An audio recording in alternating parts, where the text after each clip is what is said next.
My name is Reuben Ebrahimoff. I'm also known as a Haftorah man. Why? Because I usually speak about the Haftorot. But what occurred to me, and what I'll be speaking about today, is the history and the biblical origins of the Jewish holidays. And I put together a handout for everybody to look at as I'm speaking, and I wanted everybody to start on the last page. We're going at it Hebrew style, which would be the first page. I don't know, growing up, if the information about the holidays were presented to me in this way, that I'd have the same relationship with them. So let me show you what this is. It's a map of the Middle East, and underneath it is a timeline. The timeline shows where we were when a specific holiday got started. The map shows us where we were when the holiday got started. The timeline shows us when the holiday got started. So, all the holidays that we have on a Jewish calendar are on this single page. Every single holiday on the Chag, it's here. So I'm going to run you through it. After the 6 days of creation, we're told about Shabbat, and nothing happens for a couple of thousand years. We go into the land of Egypt, and while we're in the land of Egypt, we stay there, according to some opinions, 210 years, some 400 years. Whatever the story may be, Egypt was the world superpower at the time. At the Exodus, we went to Mount Sinai. So that Exodus was the first time that Passover was celebrated while we were in Egypt. So if you put it as the first holiday on the timeline, it's towards the left part of the timeline. On this side over here, where it says Egypt, that's where we were as a nation when the first holiday of Passover happened. We go into the Sinai Desert, and while in the Sinai Desert, we're given the Torah. And the giving of the Torah also shows us that we have to keep Shabbat, we have to keep Rosh Chodesh, the new months, and it also tells us about, doesn't say Rosh Hashanah, but we know that today we observe Rosh Hashanah and Yom Kippur, and also Shavuot and Sukkot, because of the time that we spent leaving Egypt and in the Sinai Desert. We move into Israel. We're there for 440 years before King Solomon builds the Beit HaMikdash, and then after 410 years, the Beit HaMikdash comes down. By whom? Nebuchadnezzar, king of Babylon. And there are 4 days in the calendar that are attributed to this man's existence. 4 fast days, not holidays.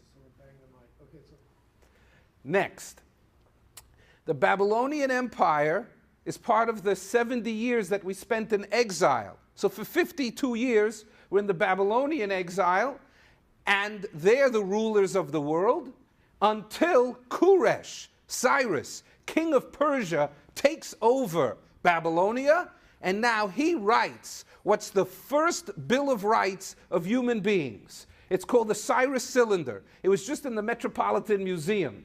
And it says, all men and women are free to worship whatever deity, whatever God they want. And it makes specific mention that the Jewish people should return to Yerushalayim and rebuild the Beit HaMikdash. As a matter of fact, Cyrus, Koresh, in the book of Yeshayahu, is referred to as Mashiach Hashem. Mashiach Yud Kei Vav Kei. Why? In those days, Mashiach had a different meaning. It meant the savior of the Jews. It doesn't have this same meaning that it has today.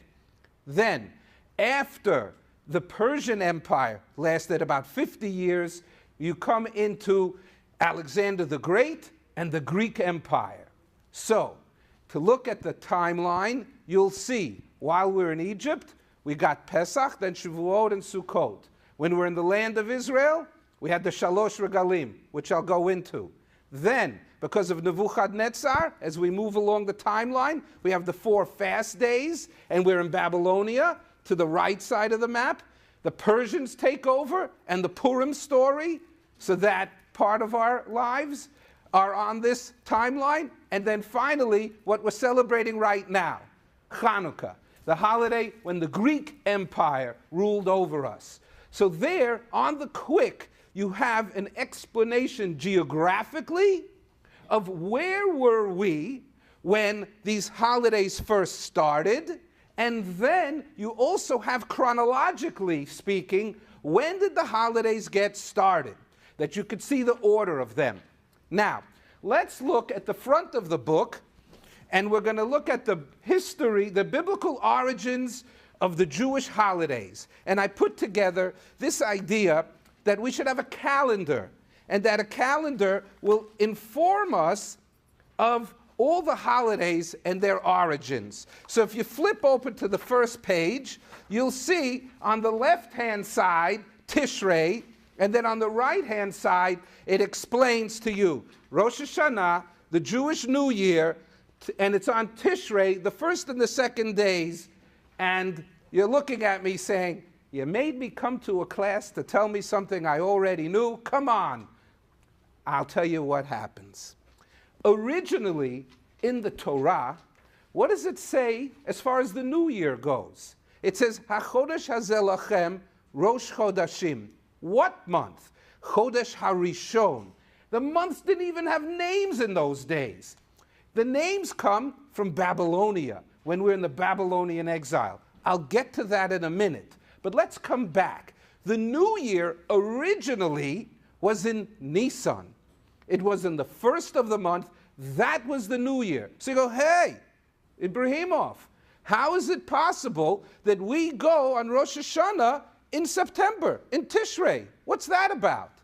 So I'll explain it to you. Originally, when we went into the Babylonian exile, we used to keep the beginning of the new year counting off in Chodesh HaRishon, in Nisan. While we were in the Babylonian exile, you could take America, for example. When you say New Year's, people jump to December 31st and January 1st. Well, guess what? The months went from Chodesh HaRishon and Chodesh HaShvi'i, which was the 7th month, which was originally Yom Teruah. Doesn't say Rosh Hashanah in the Torah. It just says the day that they blew the shofar. And what happened is, while in the Babylonian exile, we adapted and then adopted the custom of having the beginning of the year in the 7th month. We come back to Israel after the 70-year exile, and what do? They throw a New Year's party. When's the party? In Tishrei. But I don't mean party like in America. I mean it becomes a celebration and a dedication and a very, very solemn time that we have preceding the 10 days from Rosh Hashanah until Yom Kippur. That's the minhag that spun into customs that we keep today. But the biblical origins were that we had Rosh Hashanah on Nisan, and that eventually it's now observed on Tishrei. There are two other New Years. Does anybody know the other ones? Yes, very good. Tu B'Shvat is the New Year for the plants. And guess what? It's the 15th of the month. So while we're talking about Rosh Chodesh, let's talk about the 15th of the month. Rosh Chodesh is when you look up in the sky and you just see the beginning of a sliver of the new moon. But when do you have a full moon? On the 15th of the month. Okay, do we have calendars 3,000 years ago? No. What do we use? The moon. How important is the moon? They hang on to it. Watch. Sukkot, what day of the month? 15th. Sukkot. 15th. Tu B'Shvat, Pesach, Tu B'Av. They have 5 holidays that start on the 15th of the month. Why? Because they would look up and they would see full moon, that they were in sync with their counting of the beginning of the holidays. So the third New Year is the New Year for agricultural taxes. What do you mean? Well, originally, I don't know if you know this, in the United States, Income Tax Day wasn't on April 15th. It was on March 15th. Very, very close to the income tax that you paid on Tu B'Shvat. It may have a biblical and historical origin. Why the 15th is the tax day? It may have its origins in the Jewish calendar that you paid your taxes on Tu B'Shvat, the agricultural taxes on the 15th of the month. Next, there's another Rosh Hashanah. Rosh Hashanah la Behemot, for the animals. What month? Elul, right before our current Rosh Hashanah. And what is it for, the Behemot? What? It was an animal tax. It was a tax on the increase that you had. Remember, we were not in a technological society. We were in an agricultural society. We were farmers and we were shepherds. So whatever bounty you got in your crops, you pay your taxes on that, and I'll explain later a little more. And then also on your animals. If in 2012, to pick a year, you had 1,000 cows, and then 2013 you come in with, what'd I say, 1,000? 2,000. And you went to 3,000, you had an increase of 1,000, you paid your taxes of 10% on the increase. And when was it? On that Rosh Hashanah that you paid. So there's 4 Rosh Hashanahs that the Jewish people have: the original New Year, the current New Year, and then the agricultural and the animal taxes. Remember, we started by Chodesh HaRishon, first month. It changed to Nisan in the Babylonian exile. What else did we pick up in the Babylonian exile? I'll tell you, base 12. The number 12, we started to count with it. So not only the months, you already had the 12 tribes, the Shvatim, the 12 states, 12 months, 12 inches, 12 signs in the astrological sign, and I'll tell you something you never heard anywhere else. The English number counting system, the words, the names for the numbers are base 12.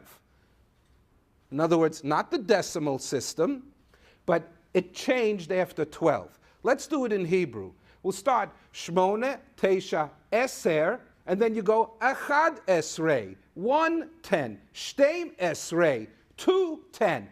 Watch what happens in English.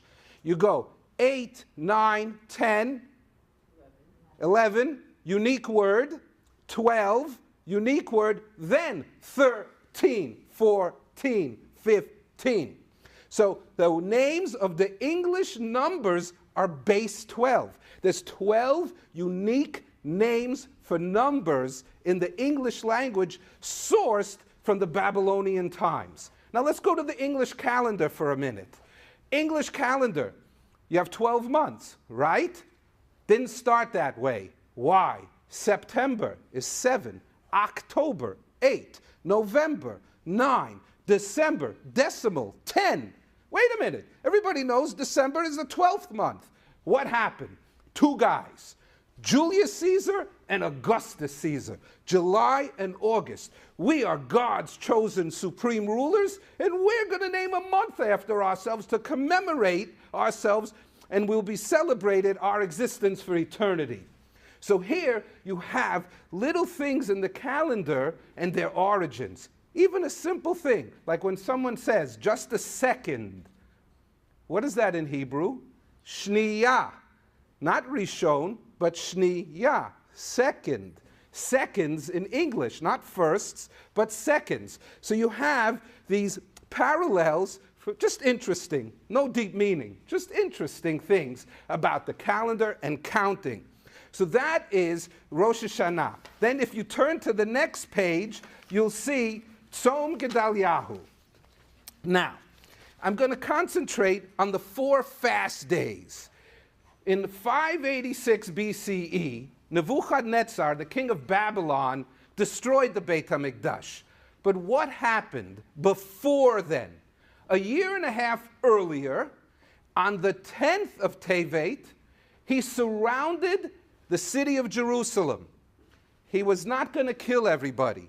He didn't bring enough soldiers. He didn't bring enough food for the soldiers. So what he did is he brought enough men to surround the city of Jerusalem. Okay, then what happens? You starve the Jews inside the city of Jerusalem. There's pestilence and disease when these people die and they're dead. You have disease also in a walled city. So more people die from that. Then he was counting on people fighting amongst themselves and killing off each other. Why? Some people said, surrender to Nebuchadnezzar. Some people said, we have to fight against Nebuchadnezzar. Those people killed some of each other off.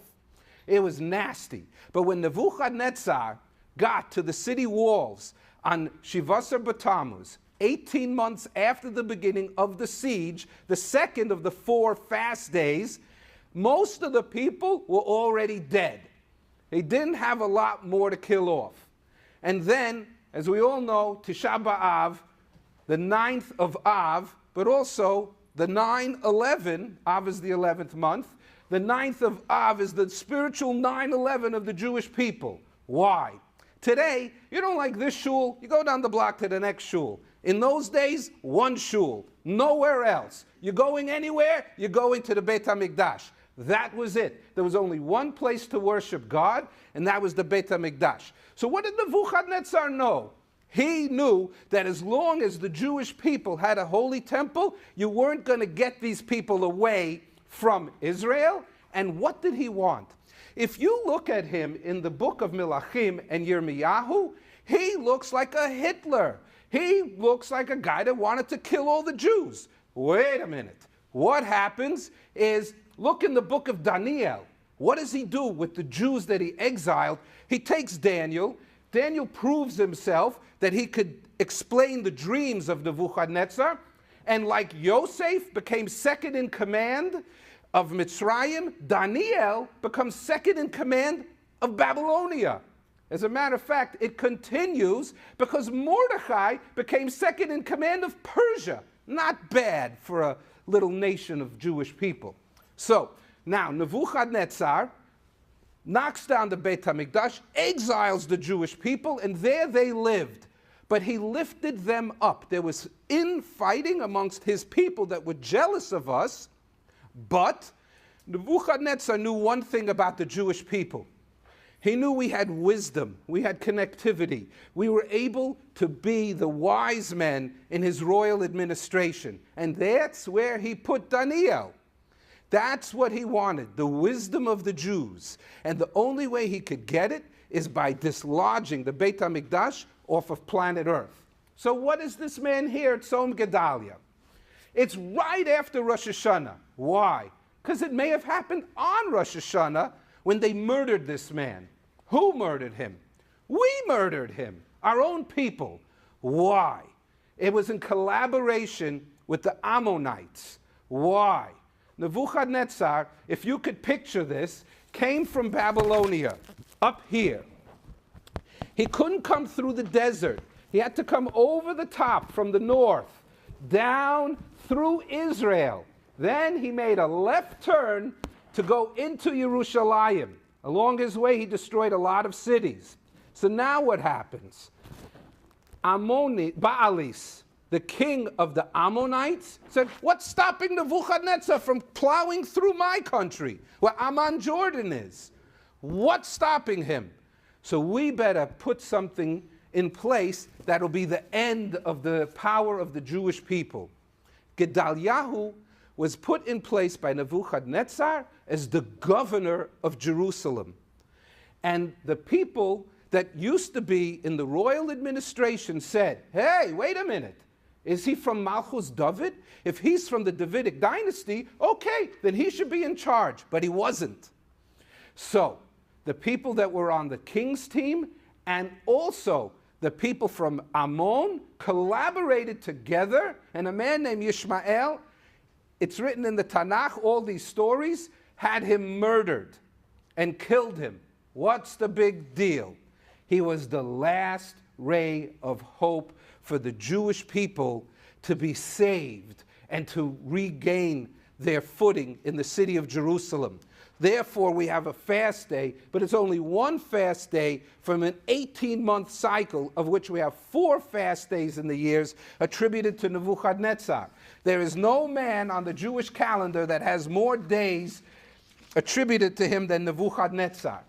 Then you could see on the next page, Yom Kippur was a biblical holiday that we were given in the Torah. Let's turn over the page to Sukkot. So I want to talk about Sukkot.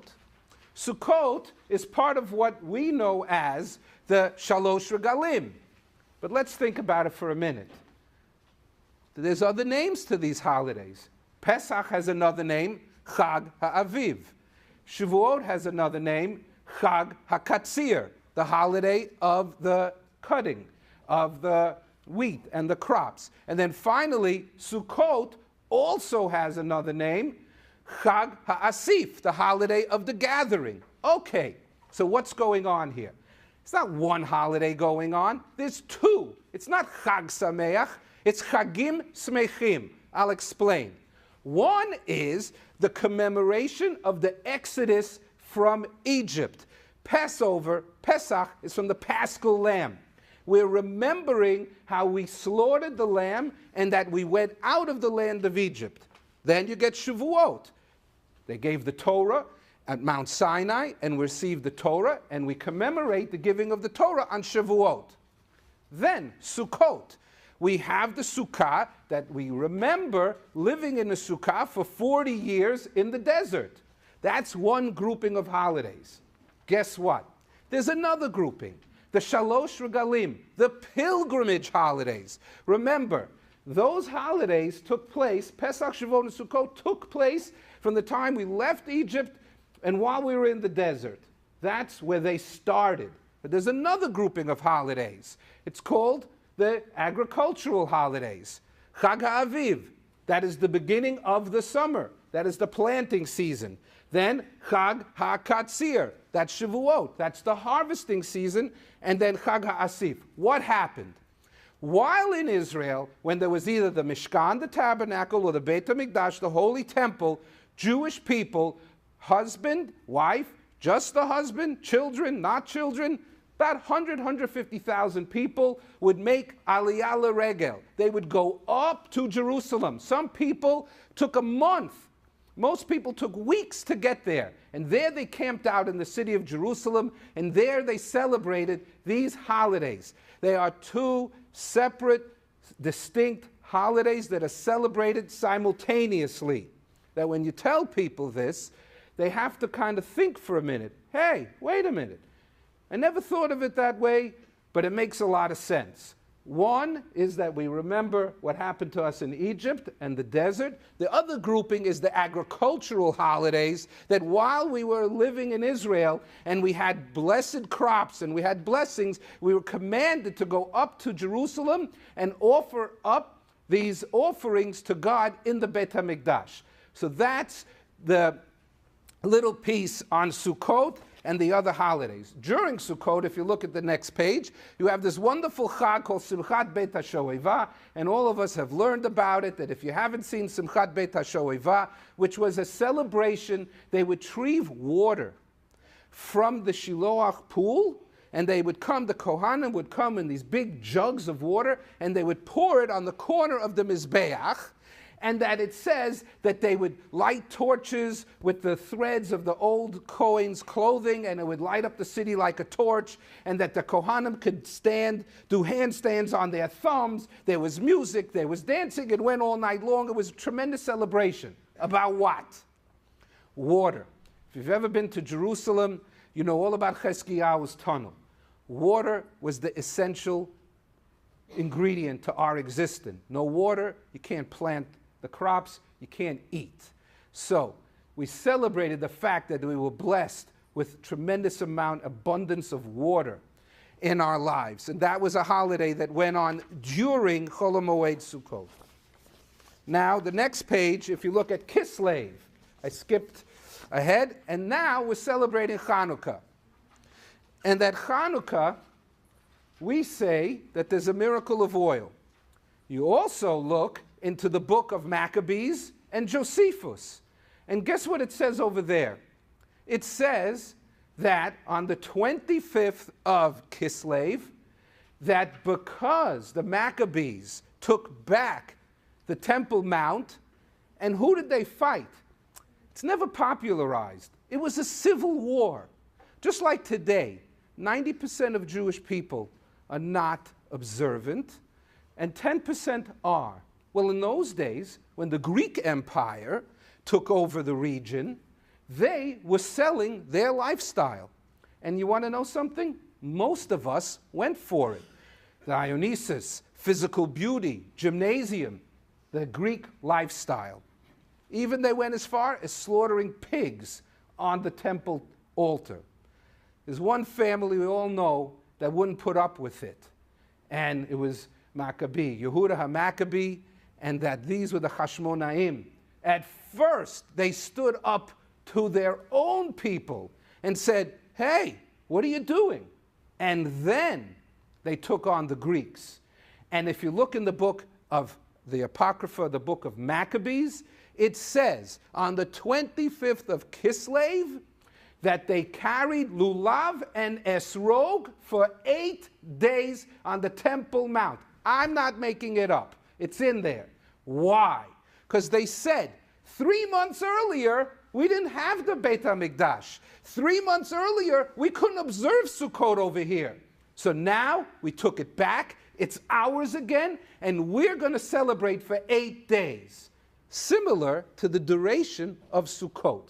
I'm not saying that the miracle of oil didn't happen. It did. But what I am saying is there's also origins to the duration of the 8 days that you have a different explanation, not one that knocks it out. I'll continue. That now, and if you flip to the next page, you see Asara B'Tevei. Now, next 10 days after Pesach, after Chanukah, you're going to have Asara B'Tevei.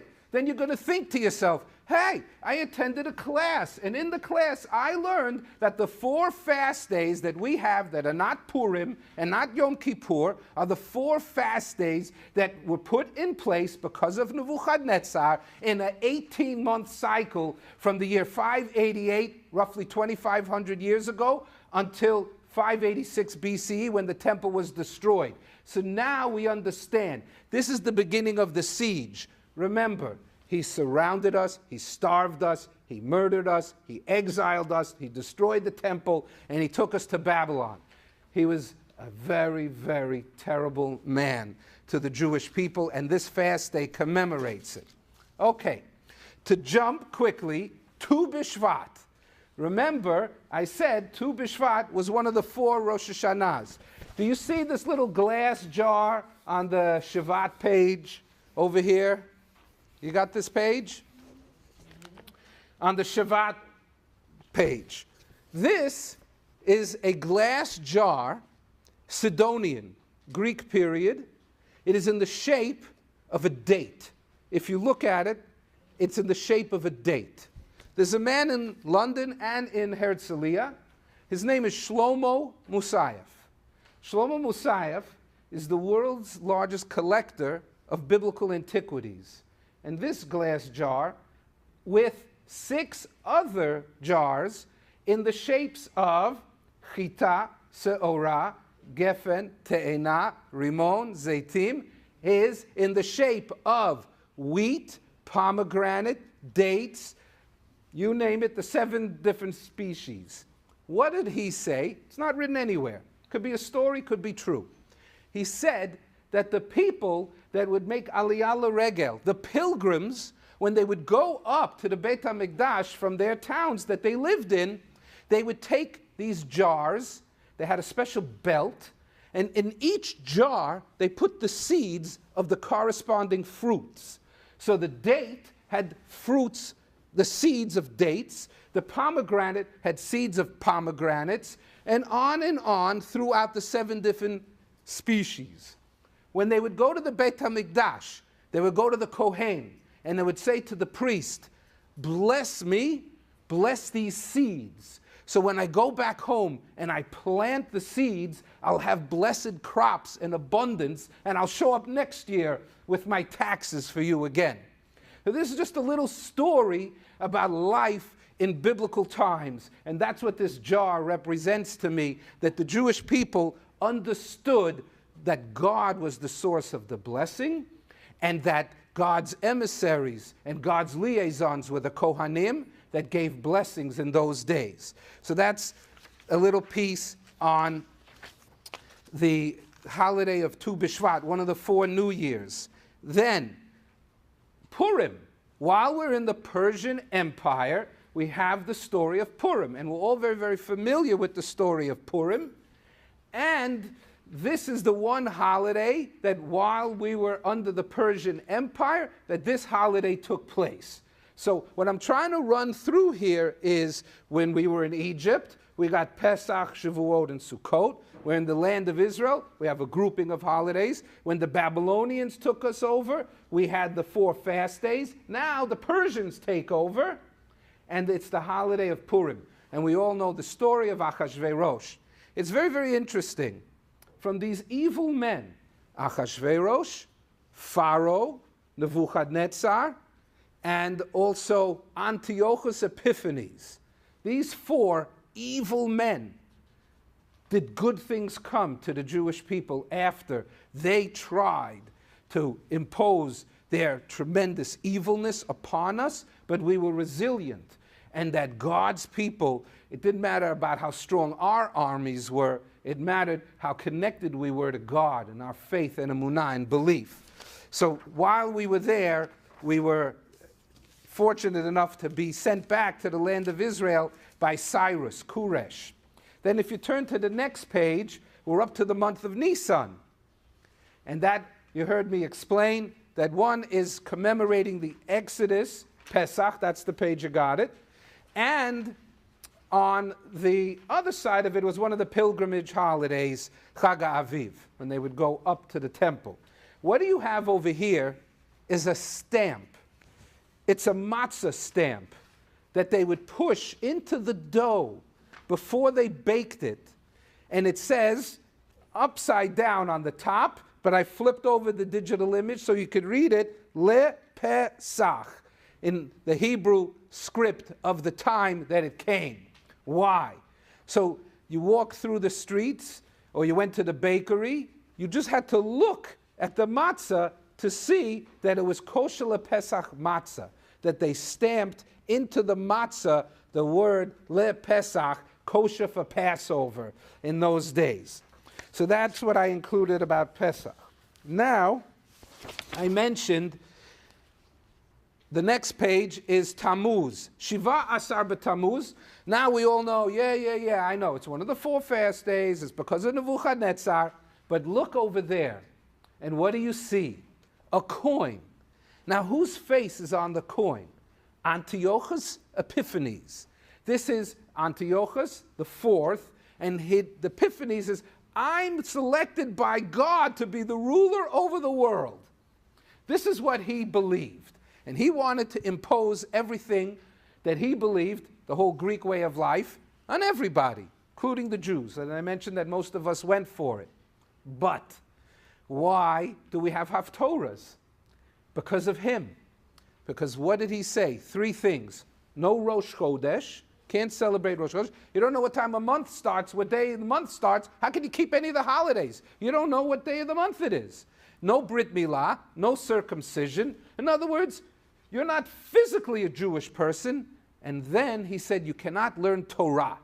So what are you talking about? Says the glue, the devek to the Jewish people is learning Torah. If they sit there and they put their heads together, right? Like why do we sit and learn bechavruta? We're learning. So he said if they don't have the Torah, they can't stick together learning. They're going to diffuse.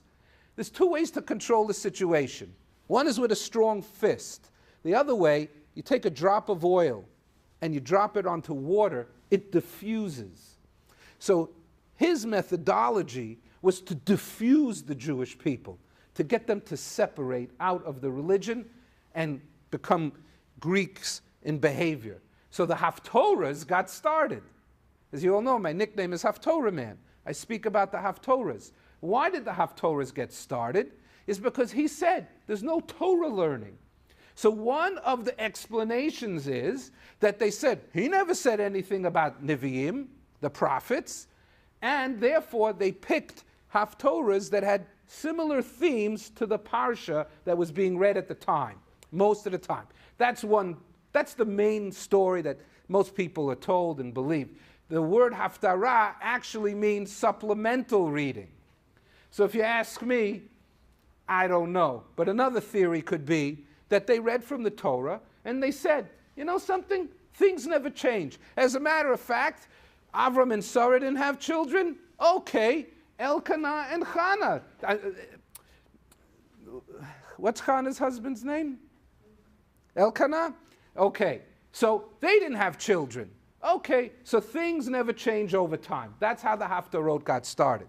So here you have a great, great understanding of how things got started. The next page is Tisha B'Av, and then we all know about that. Destruction of the Holy Temple, that it stayed down for many, many years, and that after 70 years we came back to the city of Jerusalem to rebuild the temple, and there it stood again for another 420 years. Finally, as I explained before about the 4 Rosh Hashanahs, that there's a 4th Rosh Hashanah in the month of Elul. So here you go. Inside an hour, you're able to look at a timeline and see the beginnings of every Jewish holiday. Where were we as a nation when the first time it was celebrated? What brought it upon us, this holiday? Who was the ruler of the other superpower? Because we were always the subculture within a superpower, whether Egyptian, Babylonian, Persian, Greek, whatever. And that now you also see the beginnings of every holiday. By the way, Purim, the first year, it wasn't celebrated by everybody throughout the world. It took time for it to catch on. First in Shushan, and then it expanded out into different days until there was a set day. And then you could see the change over time, that it became solidified, that it's celebrated throughout the world, except in Yerushalayim, Shushan Purim, but how holidays evolved over time. So here you have it. I hope you take this home, these handouts, and that you could look at the timeline and the map when a holiday is coming up, and you can understand when did it get started and where were we when it got started. I hope you enjoyed the class. Thank you very much. We went to Mount Sinai. So that Exodus was the first time that Passover was celebrated while we were in Egypt. So if you put it as the first holiday on the timeline, it's towards the left part of the timeline. On this side over here, where it says Egypt. That's where we were as a nation when the first holiday of Passover happened. We go into the Sinai Desert. And while in the Sinai Desert, we're given the Torah. And the giving of the Torah also shows us that we have to keep Shabbat. We have to keep Rosh Chodesh, the new months. And it also tells us about, doesn't say Rosh Hashanah, but we know that today we observe Rosh Hashanah and Yom Kippur, and also Shavuot and Sukkot, because of the time that we spent leaving Egypt and in the Sinai Desert. We move into Israel. We're there for 440 years, should return to Yerushalayim and rebuild the Beit HaMikdash. As a matter of fact, Cyrus, Koresh, in the book of Yeshayahu, is referred to as Mashiach Hashem. Mashiach Yud Kei Vav Kei. Why? In those days, Mashiach had a different meaning. It meant the savior of the Jews. It doesn't have this same meaning that it has today. Then, after the Persian Empire lasted about 50 years, you come into Alexander the Great and the Greek Empire. So, to look at the timeline, you'll see, while we're in Egypt, we got Pesach, then Shavuot and Sukkot. When we're in the land of Israel, we had the Shalosh Regalim, which I'll go into. Then, because of Nebuchadnezzar, as we move along the timeline, we have the 4 fast days, and we're in Babylonia, to the right side of the map. The Persians take over, and the Purim story, so that part of our lives. and underneath it is a timeline. The timeline shows where we were when a specific holiday got started. The map shows us where we were when the holiday got started. The timeline shows us when the holiday got started.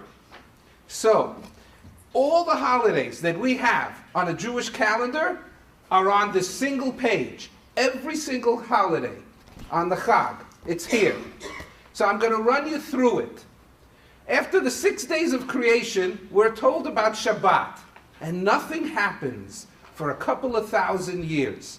We go into the land of Egypt, and while we're in the land of Egypt, we stay there, according to some opinions, 210 years, some 400 years. Whatever the story may be, Egypt was the world superpower at the time.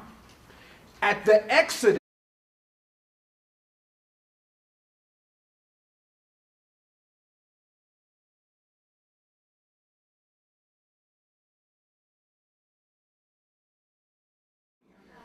my name is Reuben Ebrahimoff.